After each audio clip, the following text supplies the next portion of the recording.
अभी हाल ही में अमेरिकी राष्ट्रपति डोनाल्ड ट्रंप ने कहा था कि अगर व्लादिमीर पुतिन युद्ध विराम के लिए नहीं माने तो रूस के साथ कुछ भयानक होगा। ट्रंप ने कहा था कि पुतिन आग से खेल रहे हैं और अब ट्रंप की ये बात सच साबित हुई है। जापान ने जैसे अमेरिका के पर्ल हार्बर पर दूसरे विश्व युद्ध में हमला किया था, जिसमें अमेरिका के सैकड़ों विमान जमीन पर ही नष्ट हो गए थे, यूक्रेन ने भी रूस के साथ कुछ ऐसा ही किया है। रूस पर हुए इस हमले से व्लादिमीर पुतिन पूरी तरह से हिल गए हैं। रूस को महज कुछ ही सेकंड के अंदर $7 बिलियन से भी अधिक का नुकसान हो गया है। यानी जितने में भारत ने फ्रांस से 26 राफेल विमान खरीदे थे, लगभग उतने ही पैसे का रूस को नुकसान हुआ है। खबर इतनी बड़ी है, इसका अंदाजा आप इस बात से लगा सकते हैं कि भारत के पास इस समय एक भी बॉम्बर विमान नहीं है, क्योंकि ये बहुत महंगे होते हैं। वहीं यूक्रेन ने रूस के 40 से अधिक न्यूक्लियर बॉम्बर जमीन पर ही नष्ट कर दिए हैं। इस हमले का वीडियो आप स्क्रीन पर देख सकते हैं।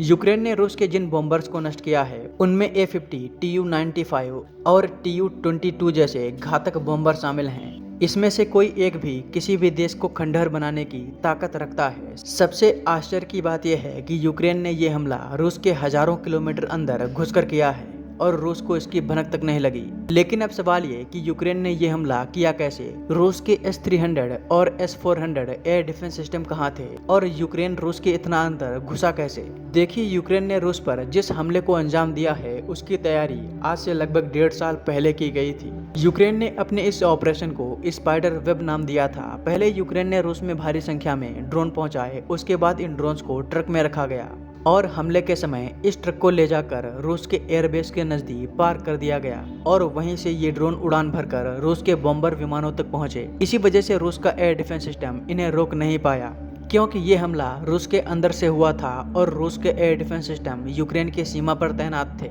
इस काम में निश्चित ही रूस के लोगों ने ही यूक्रेन का साथ दिया है, क्योंकि ट्रक में ड्रोन्स भरकर रूस के मिलिट्री बेसिस के नजदीक ले जाना यूक्रेन के लिए असंभव था। इस हमले के बाद पुतिन ने अब इमरजेंसी मीटिंग बुलाई है और अब निश्चित ही रूस यूक्रेन पर निर्णायक प्रहार करेगा।